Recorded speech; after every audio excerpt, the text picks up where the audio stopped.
Good evening friends. कैसे हैं आप सभी लोग। लास्ट टाइम हम जो डिस्कस कर रहे थे पॉइंट सेट टोपोलॉजी को डिस्कस कर रहे थे और हमने पॉइंट सेट टोपोलॉजी को कंप्लीटली डिस्कस कर लिया था। आज जो हम स्टार्ट करने जा रहे हैं वो अपना नेक्स्ट टॉपिक है सीक्वेंस एंड सीरीज। तो अगर बात करें सीक्वेंस एंड सीरीज की तो उसमें जनरली हमारे पास सीक्वेंस की एक डेफिनेशन है और सीरीज की एक डेफिनेशन है। तो इन दोनों में फर्क क्या है? एक क्वेश्चन तो ये बनता है सबसे पहले, है ना, कि इन दोनों में क्या फर्क है। दूसरा चीज ये है कि सीक्वेंस का बैकग्राउंड क्या है ना, दूसरा चीज। तीसरा चीज है सीक्वेंस की डेफिनेशन से ही बनाई गई है कि आप देखिए कि जैसे कि बात करें, शुरुआत करते हैं सीक्वेंस की, ठीक है, फिर बताते हैं उस बात को।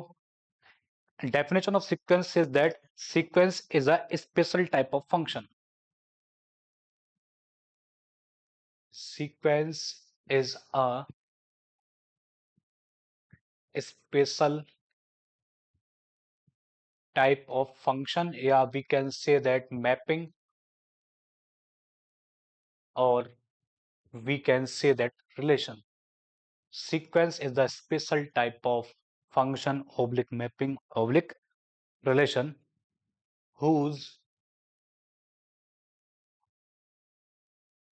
domain is natural number, जिसका डोमेन क्या है, नेचुरल नंबर रहता है। Since we are talking about the real sequences, therefore we considered codomain as a real number.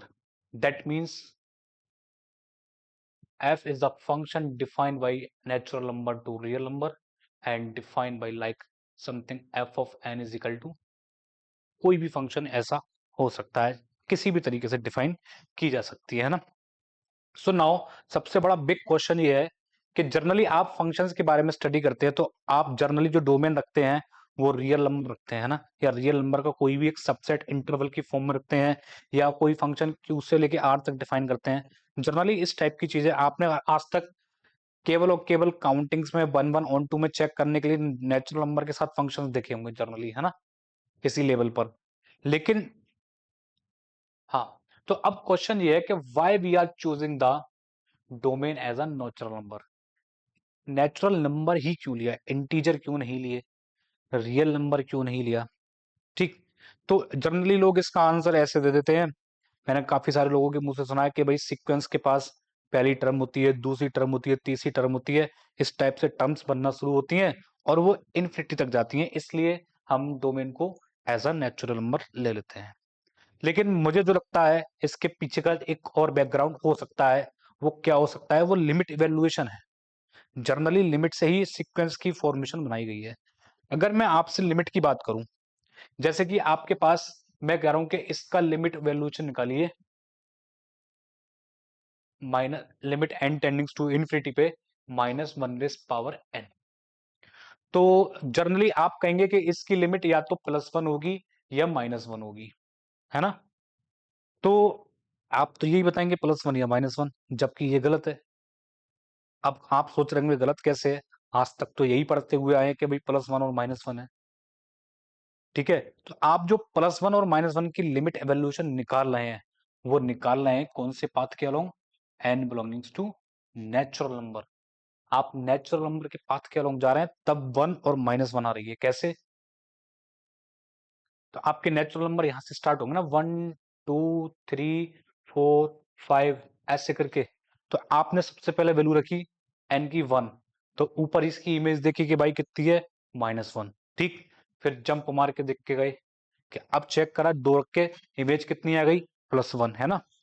फिर जंप मारा, 3 पे आ गए, 3 पे जंप मार के देखा कितनी आई इमेज, फिर -1, है ना। तो ऐसे करके आप जंप मार के देख रहे हैं, तो या तो इमेज +1 आ रही है या -1 आ रही है। तो आप इसी के बेस पर बता रहे हैं कि इमेज जो इसकी लिमिट आ रही है या तो +1 होगी या -1 होगी। लेकिन क्या होगा जब when n choose the path of real number, जब n रियल नंबर का पाथ लेके जाएगा तब क्या होगा? तो ये तो सारे नंबर को अटेन करना शुरू कर देगा n, इस बार इस तरीके से इन्फिनिटी की तरफ जाना शुरू करेगा, यानी कि पूरी लाइन के अलोंग। तो इस पे कहीं ना कहीं आपके पास कोई भी एक नंबर n की जो फॉर्मुलेशन होगी, आप ऐसे नहीं मान सकते हैं कि k प्लस 1/2 टाइप से हो और k की जो लिमिट इवेल्युएशन है वो नेचुरल के पास पर हो जाए, ठीक। तब आप उस केस में मुझे बताइए कि -1 की पावर n की लिमिट इवेल्युएशन क्या आ रही है। तब उस केस में लिमिटिंग वैल्यू एंड, तो जैसे जैसे k इंफिनिटी पे जाएगा, as k tendings to infinity we have n tendings to infinity, है ना। So n tendings to infinity पे -1 रेस पावर n की जो लिमिट इवेल्युएशन है वो कन्वर्ट हो जाएगी k टेंडिंग्स टू इंफिनिटी -1 की पावर k प्लस 1/2 में, ठीक। तो जनरली देखा जाए तो ये किस में कन्वर्ट हो गई, k टेंडिंग्स टू इंफिनिटी -1 की पावर k इंटू -1 की पावर 1/2। और इसकी लिमिट क्या आएगी, इसकी लिमिट तो नेचुरल नंबर के पाथ के अकॉर्डिंग या तो +1 या -1, तो या तो ये -1 देगा या फिर +1 देगा। ये क्या हो गया, ये तो आपका इमेजिनरी नंबर बन गया आयोटा, है ना, आयोटा बन गया। तो ओवरऑल इसका जो लिमिट वैल्यूएशन हो गया वो कितना आ गया, या तो +1 होगा या फिर सॉरी, या तो +i होगा या फिर -i। तो आपका तो limit valuation beyond of real ही चला गया। तो आपका ये कैसा फंक्शन है जो रियल नंबर के स्पेस से ही बाहर निकल गया। तो यानी कि लिमिट वैल्यूएशन में यही दिक्कत थी बस, रियल पाथ रखने में। तो जब आप रैशनल का पाथ रखेंगे तब उसमें भी 1/2 प्रेजेंट है, 1/3 प्रेजेंट है, 1 फ्रैक्शन नंबर पे दिक्कत है इसको, इंटीजर नंबर पे कहीं भी दिक्कत नहीं है ना। अब इंटीजर क्यों नहीं रखा, तो जैसे कि मैंने पहला एक्सप्लेनेशन दिया था कि भाई पहली टर्म दूसरी टर्म होती है, तो इंटीजर जो है वो -∞ से आ रहे हैं। लेकिन किसी भी चीज की शुरुआत होगी, सीक्वेंस आप जनरली अपने कॉलेज में या प्रेयर के टाइम पर लगते होंगे, तो सबसे पहला कैंडिडेट, फिर उसके बाद दूसरा तीसरा ऐसे करके लगते हो ना, तो शुरुआत तो कहीं से करोगे, ठीक। तो इसलिए वो एक और बेटर एक्सप्लेनेशन है, ठीक। और दूसरा एक्सप्लेनेशन हमारा ये है कि हम बियॉन्ड ऑफ स्पेस ना जाके बियॉन्ड इन स्पेस रहें, इसलिए नेचुरल नंबर का पाथ यहां पर रखा जाता है, ठीक, सही है। तो इसलिए यही रीजन है मेन, ये दो चीजें ही हमारी मेन है सीक्वेंस के ऊपर, ठीक। तो ये तो बात हो गई कि भाई कि ये क्यों नेचुरल नंबर लिया गया। अब बात आती है डेफिनेशन की, है ना। तो डेफिनेशन में अगर देखा जाए तो सबसे पहली चीज आती है इसमें रेंज, और रेंज ऑफ सीक्वेंस या range set, range of sequence, और इसको जनरली क्या नाम दे देते हैं हम लोग, रेंज सेट नाम दे देते हैं। ये क्या होता है, this is the collection of all possible images under the F, ठीक है। तो यानी कि कोई भी सीक्वेंस ए एन है, एफ के अंडर कोई भी रिलेशन काम किया गया होगा, उसके अंडर इमेजेस की कलेक्शन होती है a n such that n belongings to n. तो ये इस चीज को हमने नाम दिया है रेंज सेट, है ना। Generally it is denoted by the R of F, कैसे भी आप लिख सकते हैं इसको। तो आर ऑफ एफ का मतलब होता है रेंज ऑफ एफ, यानी कि क्या चीज है, हम किसकी बात कर रहे हैं, range of sequence A N की बात कर रहे हैं, ठीक। ये हमारी क्या रहती है, रेंज ऑफ सीक्वेंस, है ना, ठीक। अब बात आती है रेंज कैसी कैसी हो सकती है ना। रेंज फाइनाइट भी हो सकती है और इनफाइनाइट। तो जैसे कि आपने एक सीक्वेंस ले ली, ठीक, -1 रेस पावर n टाइप से, है ना। तो इसकी जो रेंज रहने वाली है वो -1 + 1 -1 + 1, है ना, -1 + 1 इस टाइप से। तो रेंज में केवल दो ही एलिमेंट दिख रहे हैं, +1 और -1, +1 और -1। तो इसका जो रेंज सेट बनेगा, रेंज सेट, तो वो बनेगा +1 या -1। तो यानी कि रेंज के अंदर रिपीटेशन अलाउड है, लेकिन रेंज सेट के अंदर रिपीटेशन अलाउड नहीं होगा। ये हम सेट के अंदर पहले भी डिस्कस करके आ चुके हैं कि सेट में रिपीटेशन अलाउड नहीं होता है। अगर रिपीटेशन अलाउड रखते हैं तो ऐसे सेट्स को हमने नाम दिया है मल्टी सेट, है ना।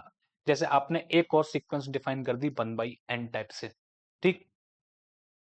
इसके बारे में क्या कहना है, तो इसकी जो रेंज दिखेगी वो 1, 1/2, 1/3, 1/4, तो ये एलिमेंट इमेज बनना शुरू हो जाएंगे। तो इसकी ये रेंज सेट हो जाएगी, है ना। तो ये बात हुई रेंज सेट में और मे बी फाइनाइट और infinite according to the structure of sequence, कि आपके पास किस स्ट्रक्चर की सीक्वेंस है उसके अकॉर्डिंग आप डिफाइन कर सकते हैं, ठीक। तो अब क्वेश्चन क्या बन सकता है कि what do you mean by the range is finite, यानी कि इसका मतलब क्या होगा when the range is finite, that means in the range of one element repeating infinite times or more than one element repeating finite times, infinite times मतलब कुछ element है जो केवल वही रिपीट कर रहे हो बार बार, है ना। सही है, एटलीस्ट या we can say that at least one image will repeat infinite many times in the sequence. सही है, फिर बात आती है किसकी कि भाई टाइप्स ऑफ सीक्वेंस क्या होते हैं।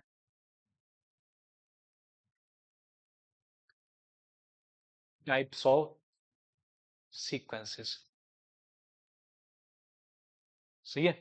तो टाइप्स ऑफ सीक्वेंसेस में हमारे पास वैसे तो बहुत सारी, जैसे हमने सेट्स के ऊपर बात करी थी वैसी सीक्वेंस के ऊपर बात है, बाउंडेड सीक्वेंस, अनबाउंडेड सीक्वेंस, एक साइड से बाउंडेड एक साइड से अनबाउंडेड, है ना। इस टाइप के बिल्कुल एकदम बिहेवियर इसका सेट जैसा है, बस थोड़ा सा उससे डिफर है ना। तो सबसे पहली है कि हमारे पास दो तरह की सीक्वेंस है, ठीक। एक तो एकदम प्रॉपर बाउंडेड हो और एक हो अनबाउंडेड। तो बाउंडेड कैसी है, बाउंडेड के लिए आपको दो नंबर मिलने चाहिए। For bounded they exist two real number R and T belongings to R such that every term of sequence is less than equal to r and greater than equal to r and less than equal to t for all n। तो अगर ऐसी बात true है तो bounded, और जो bounded ना हो वो unbounded. Is this clear. Unbounded की डेफिनेशन देना जरूरी है, कोई जरूरी नहीं है ना। इसमें फिर अगली क्या आती है, तो ये दो टाइप तो यही हो गए, बाउंडेड और अनबाउंडेड, ठीक। तीसरी है इसमें, तो ये जस्ट बेसिक थिंग्स है हमारे लिए, है ना, ये सब हमें अच्छे से पता है यूजी में। फर्स्ट एक ओवरव्यू ले रहे हैं, कांस्टेंट सीक्वेंस। कांस्टेंट सीक्वेंस कौन सी होती है, a sequence A N is said to be constant if. तो कांस्टेंट सीक्वेंस में दो टाइप के बिहेवियर है कि एक सर्टेन टाइम के बाद कांस्टेंट हो रही है, क्या स्टार्टिंग से कांस्टेंट है ना। तो दो बिहेवियर हैं कि A N is identically K for all N onwards M, या फिर A N is identically K हो जाए for all N belongings to natural number. तो ये सब किसके एग्जांपल है, कांस्टेंट सीक्वेंस के। तो ऐसी चीजों को हम नाम देते हैं इवेंचुअली कांस्टेंट। तो इनको जनरली नाम दिया गया है इवेंचुअली, मतलब एक इवेंट के बाद उसने क्या है कांस्टेंट बनना शुरू करा है, इसलिए इवेंचुअली है। और ये क्या है, शुरुआत से ही क्या है हमारी कांस्टेंट बनना शुरू हो गई, ठीक। अगला जो है इसमें fourth number, monotone increasing. Monotone increasing क्या होती है, तो ऐसी सीक्वेंस जो अपने आने वाली टर्म, अगली टर्म पिछली टर्म से या तो उसके इक्वल हो या फिर उससे बड़ी हो। यानी कि कहने का मतलब यह है, for any sequence A N we have the relation like A N plus one must be greater than equal to the A N for all N. आने वाली अगली टर्म जो है अपनी प्रीसीडिंग टर्म के या तो इक्वल हो या उससे बड़ी हो। तो कांस्टेंट, कांस्टेंट कह रहा हूं, मोनोटोन इंक्रीजिंग सीक्वेंस ग्राफिकली कैसी दिखती होंगी कि भाई वो बढ़ना शुरू हो जाए फिर कांस्टेंट हो जाए कुछ वैल्यूज के लिए, फिर उसके बाद वो ऊपर ही बढ़े, या तो कांस्टेंट रह जाए हमेशा के लिए, कोई दिक्कत नहीं है। फिर अगर वो अपना बिहेवियर चेंज करना चाहती है तो वो ऊपर की तरफ ही बढ़े, फिर ऊपर की तरफ बढ़े। तो इस टाइप की चीजें हम रखेंगे किसमें, अपने मोनोटोन बिहेवियर में, है ना। तो ये मोनोटोन इंक्रीजिंग में रखा जाएगा, है ना। तो फिर इसमें चौथा पांचवा है स्ट्रिक्टली मोनोटोन इंक्रीजिंग। तो वो क्या कहती है कि स्ट्रिक्टली मोनोटोन कब बनेगी, यानी कि इक्वलिटी बिल्कुल खत्म कर दीजिए आप। तो a N plus one must be greater than equals to a n, greater than to a N for all N belongings to n. तो यानी कि यहाँ पर ग्राफिकली कैसे दिखती होंगी, अगर एक बार उसने ऊपर निकलना शुरू कर दिया तो वो ऊपर ही निकलती चली जाएगी, कभी ये नहीं है कि एक जगह भी कांस्टेंट हो जाए, तो वो कभी भी स्ट्रिक्टली इंक्रीजिंग नहीं रहेगी, फिर स्ट्रिक्टली मोनो है ना, मोनोटोन। तो ये स्ट्रिक्टली मोनोटोन। तो सिमिलरली हमारे पास और कौन कौन सी सीक्वेंस है? Monotone decreasing. तो मोनोटोन डिक्रीजिंग का क्या कॉन्सेप्ट है कि भाई एक टाइम के यानी कि आने वाली अगली टर्म अपनी पिछली टर्म से या तो छोटी हो या इक्वल हो, है ना, for all N onwards N. तो ग्राफिकली रिप्रेजेंटेशन क्या होगा? तो जब अगर सीक्वेंस मान लो यहां से चलना शुरू हुई, तो वो या तो कांस्टेंट रहे ऐसे करके बिल्कुल एकदम सही है, फिर अपना बिहेवियर चेंज करना चाहे तो नीचे की तरफ करे ऐसे करके, ठीक। ये हमने रखा है किसमें? मोनोटोन डिक्रीजिंग, ये स्ट्रिक्टली मोनोटोन इंक्रीजिंग, ये मोनोटोन इंक्रीजिंग में रखा है। तो ऐसे ही अगला क्या होगा? Strictly monotone decreasing. तो बिल्कुल एकदम घटना शुरू हो जाए, तो ये स्ट्रिक्टली मोनोटोन डिक्रीजिंग रखा गया है, सही है। तो बस मोनोटोन स्ट्रिक्टली मोनोटोन में क्या होगा? यहां से इक्वलिटी का साइन हट जाएगा, ठीक है। तो ये तो हो गई हमारी बेसिक डेफिनेशन के कौन कौन से टाइप की हमारे पास सीक्वेंस है, बाउंडेड, अनबाउंडेड, मोनोटोन, ये सब, ठीक। Constant sequence. अब इसमें जो आता है अगला, वो है इसमें एक सीक्वेंस जो रहती है फ्रीक्वेंटली के बारे में। तो फ्रीक्वेंटली है ना, फ्रीक्वेंटली का मतलब होता है कि टर्म्स आती रहे जाती रहे, आती रहे जाती रहे, यानी कि आप अपने कॉलेज फ्रीक्वेंटली जाते रहते हैं। जब आप एजुकेशन टाइम में तो आप रेगुलर भी रहते हैं, ठीक। और जैसे कि आप बचपन के स्कूल में, मतलब अपने प्ले स्कूल में अब फ्रीक्वेंटली जाते रहेंगे, यानी कि जब, क्योंकि कॉलेज से जैसे 12th के बाद आपका रिलेशन टूट गया स्कूल से, तो आप अभी भी उसमें जा रहे हैं, आ रहे हैं, तो आप उसमें फ्रीक्वेंटली हैं, ठीक। जैसे किसी कॉलेज में इत्तेफाक से पहुंच गए तो वो इवेंचुअली हो गए, है ना।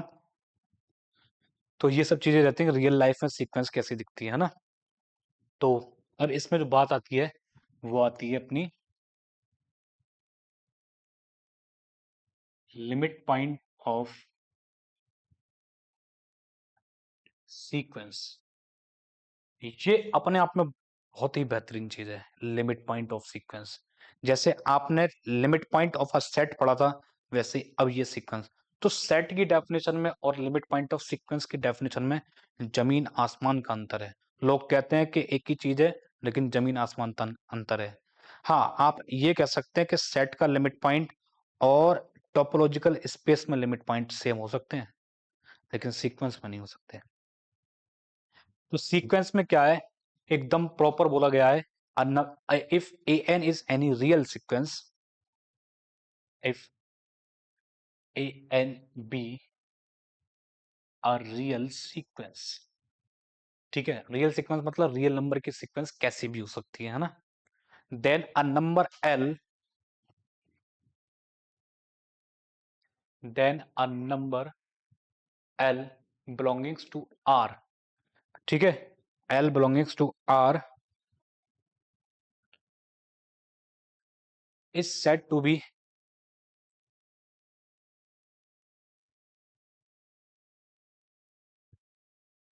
Limit point of sequence A N if, इसकी डिमांड बहुत तगड़ी है, for any epsilon greater than 0,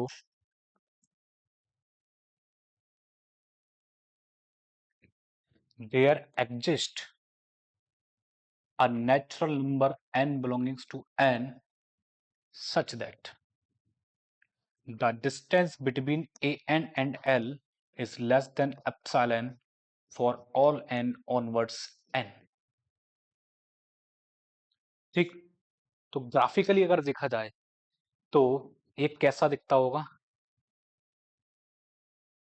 मान लो एल ये कोई नंबर है, तो एक टाइम के बाद, तो ये कह रहा है फॉर किसी भी नंबर, एप्सिलॉन क्या है? कोई भी पॉजिटिव नंबर जितना चाहे उतना छोटा, तो ए एन और एल के बीच की डिस्टेंस उससे भी छोटी हो जाए, यानी कि आप जितना सोच रहे हो उससे भी कम हो जाए, है ना। तो ये तो आर्किमिडियन साहब ने बताया था कि अगर एप्सिलॉन कोई भी पॉजिटिव नंबर है तो एक नेचुरल नंबर ऐसा मिलेगा जिसका रेसिप्रोकल उससे भी छोटा हो जाएगा। ये कुछ वैसा ही है लगभग। उन्हीं के जैसे गेम है। ठीक, तो ए एन और एल के बीच की डिस्टेंस एक इतना छोटा नंबर हो जाएगी कि वो एक सिमिलरिटी आ जाएगी किसी वन अपन नेचुरल नंबर के। तो ये आर्किमिडियन प्रॉपर्टी का ही गेम है पूरा। ठीक, तो आपकी सीक्वेंस मान लो यहाँ से चलना शुरू करी, वो जंप मारते हुए, खाना पीते हुए, खाते पीते हुए, कनॉट पैलेस पे और आईआईटी दिल्ली घूमते हुए, हौज खास घूमते हुए, ये सब घूमते हुए वो ठीक कहाँ पहुंच गई? आनंद विहार पे पहुंचने वाली है ना, या नई दिल्ली पे पहुंचा दो। तो तो अगर वो नई दिल्ली या आनंद विहार के पास पहुंचने वाली है तो कम से कम भाई कड़कड़डूमा मेट्रो स्टेशन तक तो पहुंचे। क्यों? लक्ष्मी नगर तक तो पहुंचे, कहीं तो पहुंचे। तो एक दायरा तो सेट करना पड़ेगा कि आप कैसे बताएंगे लोकेशन अपनी कि मैं यहां तक पहुंच गया। ठीक है, आप आनंद विहार से बैठो और आपको जाना हो समयपुर बादली, तो राजीव चौक तक तो पहुंचो पहले। तो वही कॉन्सेप्ट है, बिल्कुल सेम। तो यहां से आप चलना शुरू करेंगे तो एक टाइम मिलना चाहिए नेचुरल नंबर यहाँ। तो हमने बोल दिया कि ये वो नेचुरल नंबर है। इसके बाद सीक्वेंस की टर्म जंप मार के यहाँ ये एल के नजदीक आना शुरू हुई है। डिस्टेंस देनी है कि कब ए एन की टर्म जो है एल के पास आई है। अगर वो एग्जिस्टेंस आपने दे दी तो आपका काम हो गया, और नहीं तो नहीं हुआ। तो यानी कि, और अब ये जरूरी नहीं है कि आप ये फिक्स नेचुरल नंबर एक, आप जैसे जैसे एप्सिलॉन को घटाते जाएंगे एन की वैल्यू बढ़ती चली जाएगी। तो आपको हर एप्सिलॉन के करस्पॉन्डिंग एक अलग नेचुरल नंबर देना होगा। यानी कि आपको डिजायर यूनिफॉर्म नेचुरल नंबर नहीं मिलेगा। अगर यूनिफॉर्म नेचुरल नंबर मिलना लग जाएगा तो इसको हम यूनिफॉर्म कंटिन्यूटी बोल देते हैं, एक ऐसा डेल्टा जिसके लिए सारे एप्सिलॉन काम करना शुरू करते हैं। सही, तो यूनिफॉर्म। तो यहाँ पे यूनिफॉर्म लिमिट एग्जिस्टेंस की बात नहीं हो रही है ना। ठीक, ये ग्राफिकली रिप्रेजेंटेशन है किसका? Limit point of sequence. तो एक्चुअली में देखा जाए तो एक टाइम के बाद, उसके बाद सारी टर्म इसमें चली गई। तो हमारे पास एक टाइम के बाद अगर इसको गौर से देखें तो एक्चुअली में है क्या? ए एन की टर्म जो है वो एल माइनस एप्सिलॉन से बड़ी है और एल प्लस एप्सिलॉन से छोटी है। तो यहाँ कहीं नेबरहुड बनी होगी, ये ऐसे करके है ना, ऐसे करके एक नेबरहुड बनी होगी, ये एल प्लस एप्सिलॉन और यहाँ पर एल माइनस एप्सिलॉन। तो इसमें आके बंद हो गई। तो जब, यानी कि इस एन के बाद सारी टर्म यहां आई है तो पीछे कितनी रह गई? पीछे रह जाएंगी एट मोस्ट एन। तो ज्यादा से ज्यादा एन टर्म पीछे रह गई होंगी, इससे ज्यादा तो नहीं रह गई होंगी। उसके बाद बाकी की रिमेनिंग टर्म जंप मार के कहां आ गई? इस नेबरहुड में आ गई। तो यानी कि अगर एल लिमिट पॉइंट बन रहा है तो ये जो सारी जितनी भी टर्म है, कौन सी, यहां से एन प्लस वन वाली, N plus two, N plus three से लेके अप टू डेस इन्फिनिटी, सब एल की नेबरहुड में आ गई। तो एल तभी लिमिट पॉइंट बनेगा जब एल की neighbourhood infinite member of sequence को कंटेन करता होगा। लेकिन लिमिट पॉइंट की डेफिनेशन ऑफ सेट में उस पॉइंट को छोड़कर सेट का एक पॉइंट भी मिल गया तो लिमिट पॉइंट बन रहा था। सही है, तो ये फर्क है। तो वहां वो एक पॉइंट को छोड़कर दो पॉइंट पे ही लिमिट पॉइंट बन गया, लेकिन यहाँ क्या कह रहा है? यहाँ अगर आपके पास 1 लाख, 1 करोड़, 10 करोड़ टर्म भी मिल गई एल की नेबरहुड में तो वो लिमिट पॉइंट नहीं बनेगा। 10 करोड़ टर्म मतलब उसका आप 10 टाइम्स और कर लो। सही है, आप 2 की पावर 10 करोड़ कर लो। सही है, वो स्टिल लिमिट पॉइंट बनने से मना कर देगा। इतना बड़ा नंबर होने के बाद भी वो लिमिट पॉइंट बनने से मना कर देगा।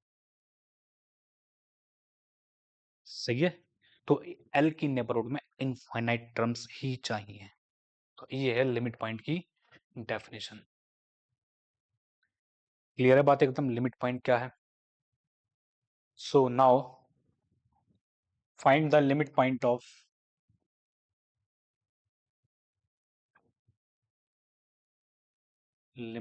Of sequence A N given by 2 2 2 2 2। तो ऐसा लग रहा है कि एन टेंडिंग्स टू इनफिनिटी पे ये जो है नंबर 2 पे पास जाने की कोशिश कर रहे हैं सब, है ना। तो हम कह सकते हैं कि 2 की जो नेबरहुड होगी for any epsilon 2 minus epsilon to 2 plus epsilon, तो उसमें 2 कंटेन रहता होगा, यस और no? 2 is the always present in the neighbourhood of 2।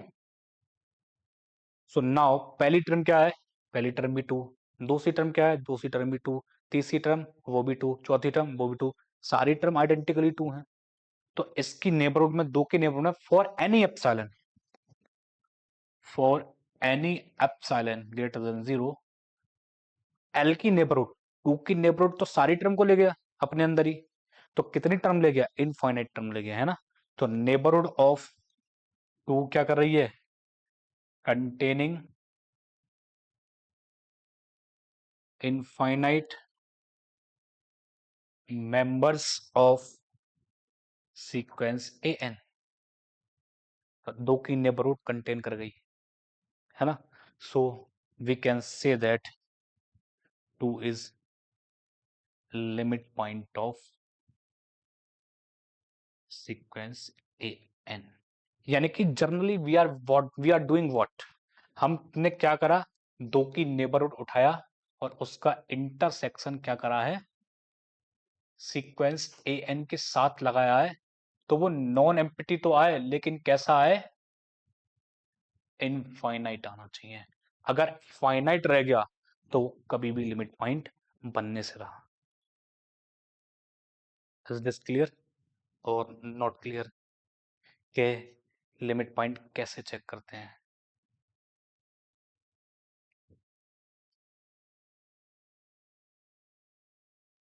बताइए।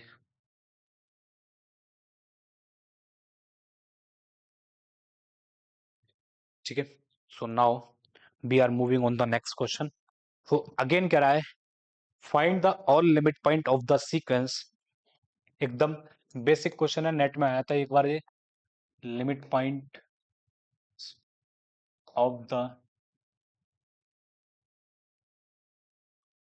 Sequence given by sine of n pi by 3।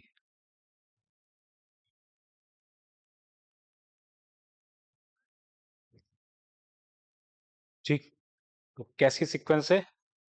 Sign of n pi by 3। So अगर आप इसकी term बनाना शुरू करें तो कैसी? तो n का जो पाथ है वो इस बार कैसा है?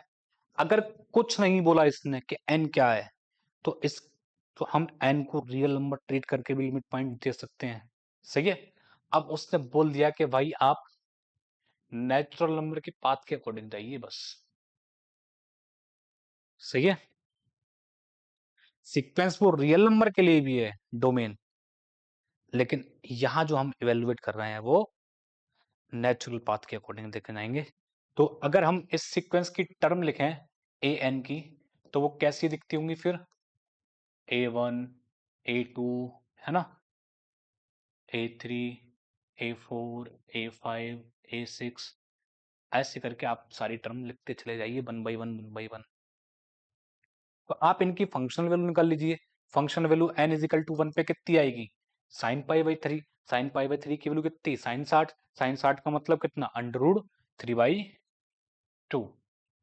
2 पर लगाइए तो 2 पाई बाई 3। 2 पाई बाई 3 का मतलब कितना? Pi minus pi by 3। Pi minus pi by 3 का मतलब आप सेकंड क्वाड्रेंट में रह जाएंगे, है ना? सेकंड क्वाड्रेंट में साइन पॉजिटिव, तो फिर से कितना? जैसे ही आपने n इज इक्वल टू 3 लगाया, साइन पाई की वैल्यू 0। ठीक, फिर आप 4 लगाइए, 4 पाई बाई 3, तो pi plus pi by 3।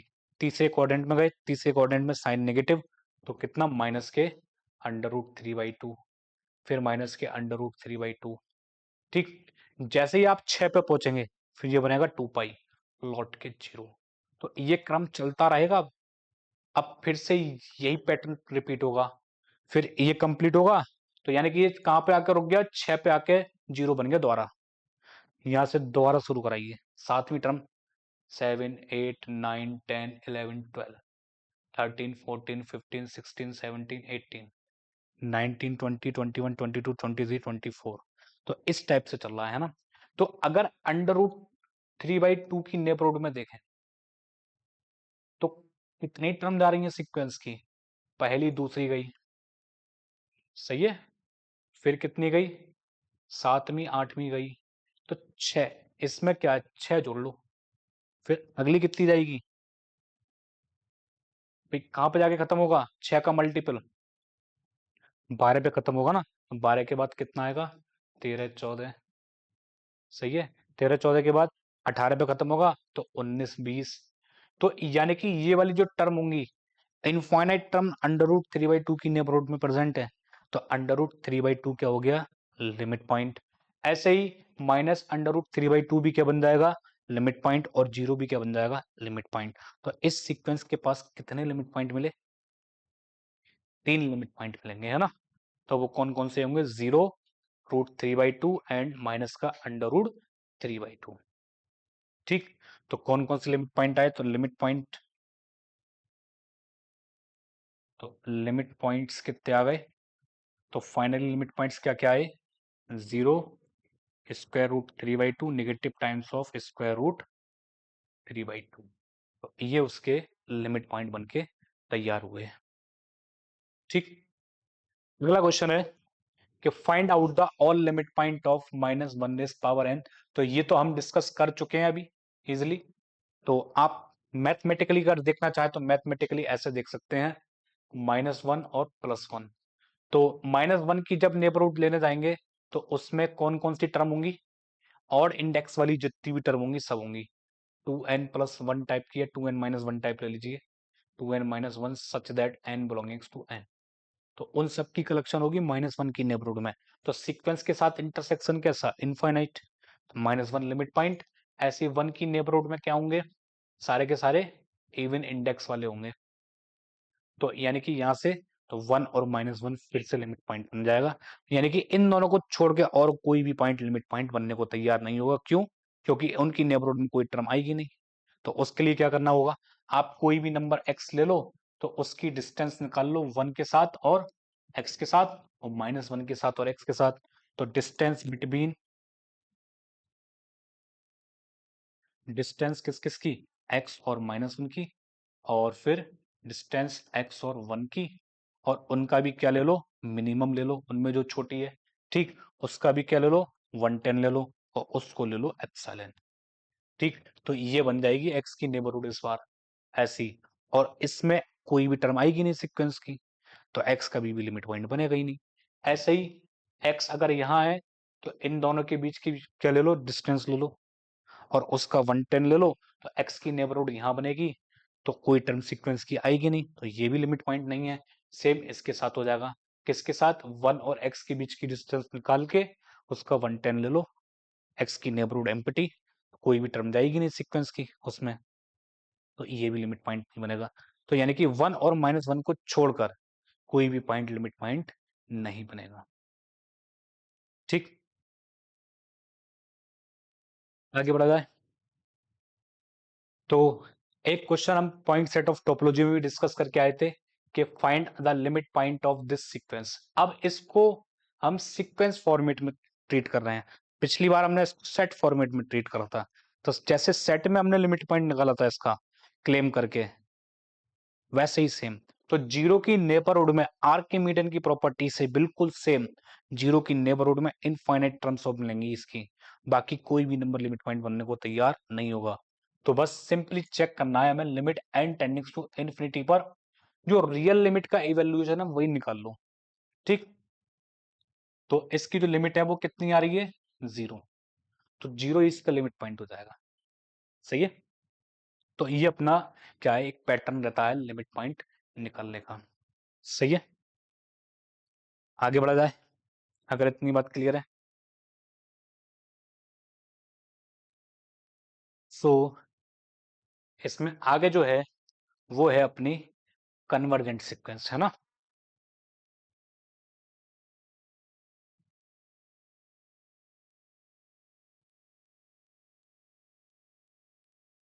Convergent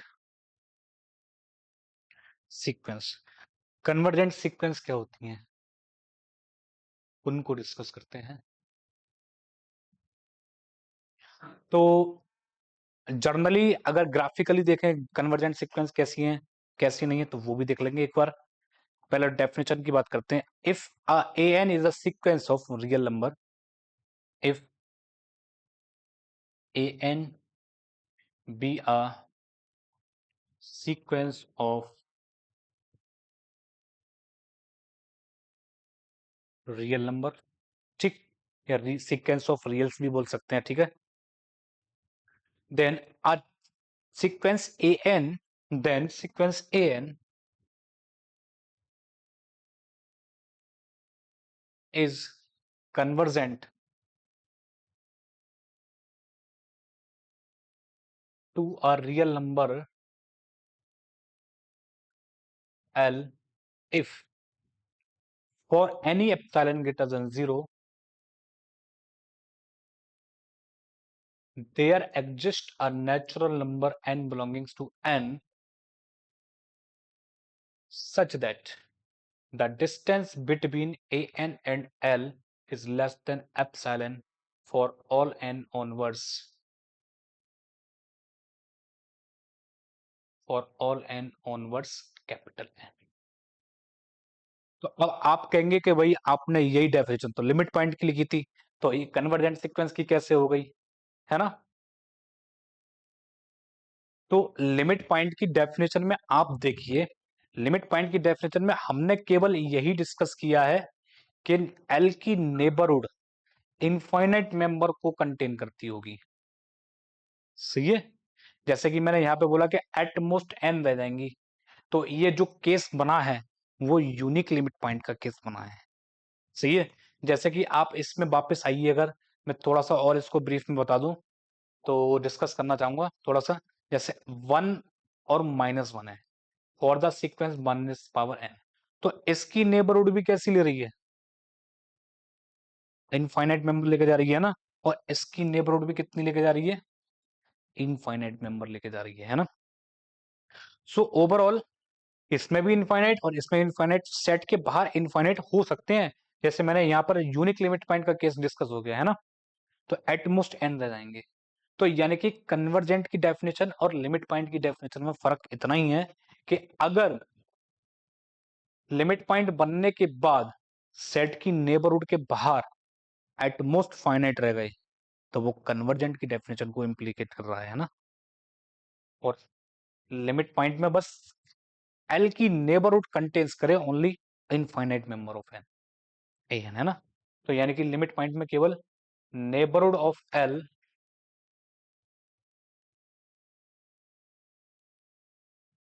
contains infinite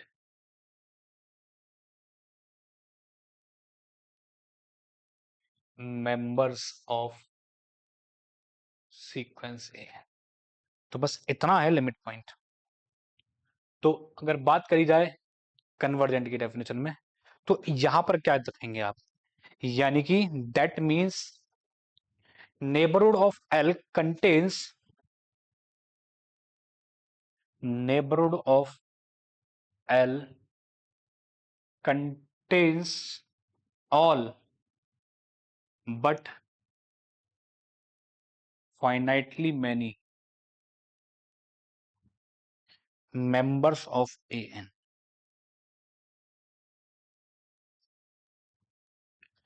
यानी कि एल की नेबरहुड सबको ले जाए लेकिन बट फाइनाइटली मैनी को छोड़ते हुए, ठीक। यानी कि ऐसा कोई केस और ना बने कि उस नेबरहुड के बाहर कोई और एक और नेबरहुड बन जाए जिसमें इनफाइनाइट मेंबर आना शुरू हो जाए। तो यही फर्क है कन्वर्जेंट सीक्वेंस और लिमिट पॉइंट की डेफिनेशन में, ठीक। सो यहीं से इसी डेफिनेशन से इंप्लीकेशन हुई है बहुत सारी चीजों की कि अगर sequence is convergent then it has a unique limit point and it must be bounded. तो यहीं से इंप्लाई हुआ है, अगर इसको गौर से देखें आप तो a n minus L less than epsilon किस चीज को इंप्लाई करता है कि सीक्वेंस की टर्म एल माइनस एप्सिलॉन से बड़ी होंगी और एल प्लस एप्सिलॉन से छोटी होंगी for all N onwards N.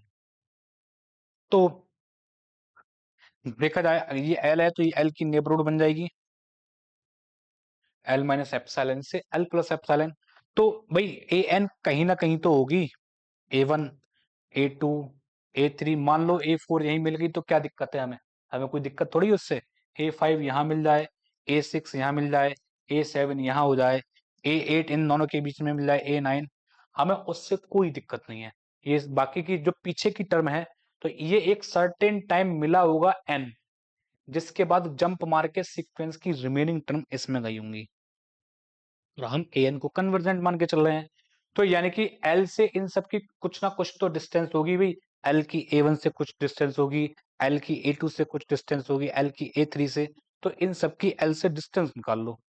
ठीक, तो बाकी की टर्म जो एन के बाद जंप मार के इसमें आई है, उनकी डिस्टेंस तो कभी भी एल से ऊपर जाएगी नहीं, ए एन और एप्सिलॉन से ऊपर तो जाएगी नहीं, तो उनके लिए तो एल एप्सिलॉन काम कर देगा, और बाकी सबके लिए डिस्टेंस कुछ ना कुछ नंबर आएगी, तो उन सब का क्या ले लो, मैक्सिमम, है ना। तो हम क्या ले लें, मैक्स ऑफ किसका, ए वन और एल के बीच की डिस्टेंस का, ए टू और एल के बीच की डिस्टेंस का, और कहां तक, ए एन माइनस वन तक और एल के बीच की डिस्टेंस का, और रिमेनिंग के लिए एप्सिलॉन। क्यों, क्योंकि वो एप्सिलॉन से बड़ी जाएंगे नहीं, इसके बाद उनका डिस्टेंस होगा एप्सिलॉन से ऊपर जाएगा ही नहीं। सही है, इनमें जो मैक्सिमम होगा उसको मान लो एम। तो यानी कि कोई भी टर्म जो होगी सीक्वेंस की, वो एम से बड़ी नहीं हो सकती फिर अब। तो यानी कि जब कोई भी टर्म एम से बड़ी हो ही नहीं सकती, तो यानी कि सीक्वेंस कैसी होगी, बाउंडेड होगी। तो यहीं से पता चल रहा है कि सीक्वेंस अगर ए एन कन्वर्जेंट सीक्वेंस है, तो सीक्वेंस मस्ट बी बाउंडेड। सही है। और लिमिट पॉइंट, जब भाई तुम ही लिमिट पॉइंट बनोगे तो और तो कोई बनेगा नहीं, तो हम दो लिमिट पॉइंट ले लेंगे वहां। तो लिमिट पॉइंट के केस में क्या करते हैं, L one is not equal to L two मान लेंगे, कि दो लिमिट पॉइंट हैं अलग अलग, और दोनों सीक्वेंस सीक्वेंस एक साथ L1 पे भी कन्वर्स कर रही है और L2 पे भी कन्वर्स कर रही है, तो इनके बीच की डिस्टेंस निकाल लेंगे। जब ए एन L1 पे कन्वर्स करेगी, तो उनके बीच की डिस्टेंस एप्सिलॉन बाई 2 से छोटी हो जाएगी, फॉर ऑल एन ऑनवर्ड्स कोई एक नेचुरल नंबर N1 मिलेगा उसके लिए। ऐसे ही ए एन और L2 के बीच की डिस्टेंस किससे छोटी हो जाएगी, एप्सिलॉन बाई 2 से, for all N onwards N2। अब सीक्वेंस चलना शुरू हुई साहब, तो ये N1 टाइम के बाद L1 की नेबरहुड में आकर चली गई। सही है, और N2 के बाद ये L2 की नेबरहुड में आकर चली गई, तो सीक्वेंस L1 पे भी गई है, L2 पे गई है। तो एक टाइम ऐसा मिलेगा मैक्सिमम ऑफ देम, कि जिसमें दोनों सीक्वेंस एक साथ कन्वर्स कर जाएंगी। तो ये हमने क्या कर लिया, लेट कर लिया कि n is the maximum of किसका, N1 एंड N2। तो मैक्सिमम पे सीक्वेंस L1 पे भी चली जाएगी और N2 पे भी चली जाएगी, दोनों जगह चली जाएगी एक साथ में। तब उस केस में आप क्या करेंगे, L1 और L2 के बीच की डिस्टेंस निकालेंगे, इसमें an जोड़ लीजिए और एक an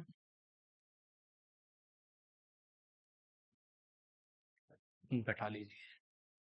सही है, तो इन दोनों को एक साथ कर दो और इन दोनों को एक साथ कर दो, ट्रायंगल इनइक्वालिटी लगा लो। तो a n minus L one plus a n minus L two, लेकिन एन टाइम पर वो तो एप्सिलॉन बाई 2 से छोटी हो जाएगी, ये भी एप्सिलॉन बाई 2 से छोटी हो जाएगी। तो यानी कि ओवरऑल L1 और L2 के बीच की distance epsilon by 2 plus epsilon by 2 से छोटी, यानी कि बराबर एप्सिलॉन टेंडिंग टू जीरो। तो ये इंप्लाई कर रहा है कि भाई L1 और L2 कैसे हैं आपस में, फिर इक्वल है। लेकिन आप तो कह रहे हैं कि इक्वल है ही नहीं, कि दो अलग अलग लिमिट पॉइंट हैं।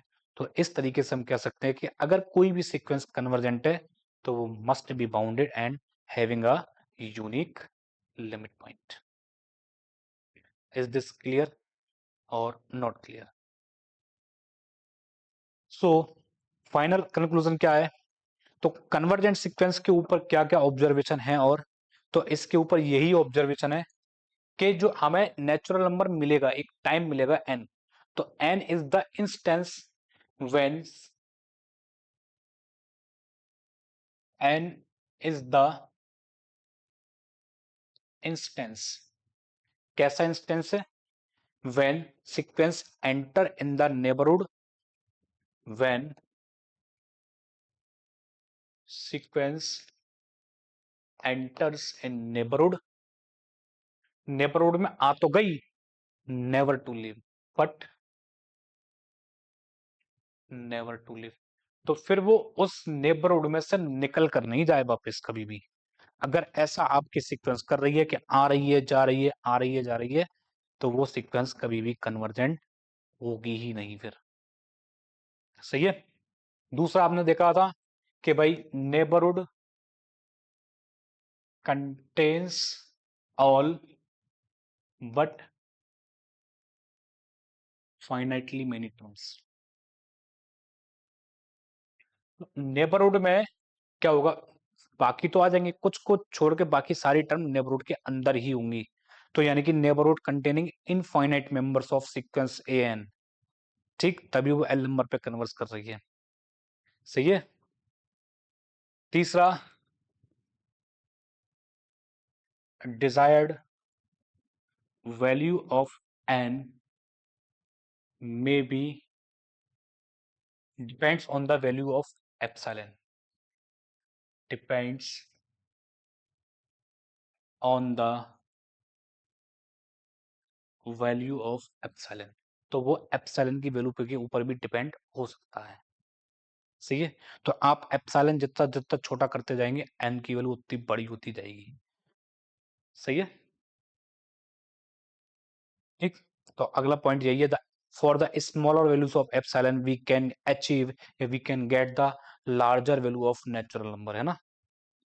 एंड बाय रिमूविंग, चेंजिंग और एडजस्टिंग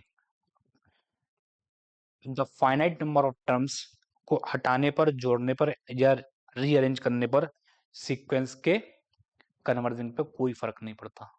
सही है। तो ये छोटे छोटे बेसिक से क्या है, अपने ऑब्जर्वेशन रहते हैं सीक्वेंस के ऊपर, है ना। ठीक। सो बाकी का रिमेनिंग पार्ट हम नेक्स्ट लेक्चर में कंटिन्यू करेंगे। आज के लिए इतना ही, मिलते हैं नेक्स्ट लेक्चर में, तब तक के लिए शुभ रात्रि।